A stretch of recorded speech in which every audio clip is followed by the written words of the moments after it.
Ботулизм – серьезное инфекционное заболевание, источником которого часто становятся продукты питания, приготовленные с нарушением технологического процесса. Наиболее подвержены риску домашние консервы, копченая, сыровяленая и непотрошенная рыба. Последствия могут быть крайне опасными и требуют немедленного медицинского вмешательства. Так, в апреле текущего года в Гагарской больнице были зарегистрированы 3 случая с подозрением на ботулизм.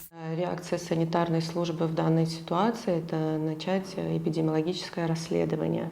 Со слов пострадавших, то есть нужно собрать подробный анамнез у пострадавшего и всех контактных лиц, и по их информации причиной под подозрением была рыба и морепродукты, купленные в местном магазине, но не местного производства.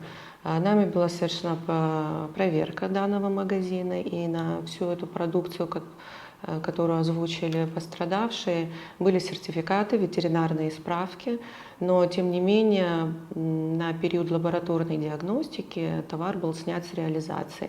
В дальнейшем лабораторные анализы не подтвердили наличие бактерий. Рыба вне подозрений, скорее всего, были употреблены какие-то все-таки домашние консервы. Во втором случае причиной ботулизма у пациента стала рыба, которая была заряжена, но ее не купили в торговой сети, а привезли в качестве подарка. Интоксикация начинается с симптомов обычного пищевого отравления, но затем токсин поражает центральную нервную систему, вызывая ухудшение зрения и сложности при глотании. Самое главное не заниматься самолечением. В домашних условиях никак скорректировать данные симптомы не получится. Первое, что нужно сделать, это экстренно обратиться за помощью в больницу, потому что лечение оказывается только в стационаре.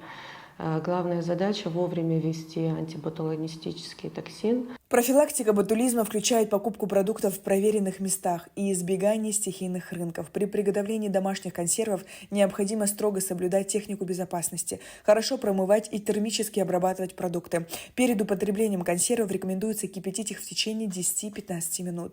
Ботулотоксин не имеет цвета, вкуса и запаха. Признаки испорченной консервы могут включать вздутие крышки или банки, изменение цвета содержимого или наличие пузырьков. В таких случаях продукт нельзя употреблять, отмечают специалисты. В принципе, этот токсин не зависит от возраста, он одинаково действует. Единственное, если у человека, конечно, в возрасте больше будет, наверное, осложнений из-за наличия каких-то хронических уже своих заболеваний. Инфекция не передается воздушно-капельным путем. Заразиться можно только при приеме в пищу некачественных продуктов.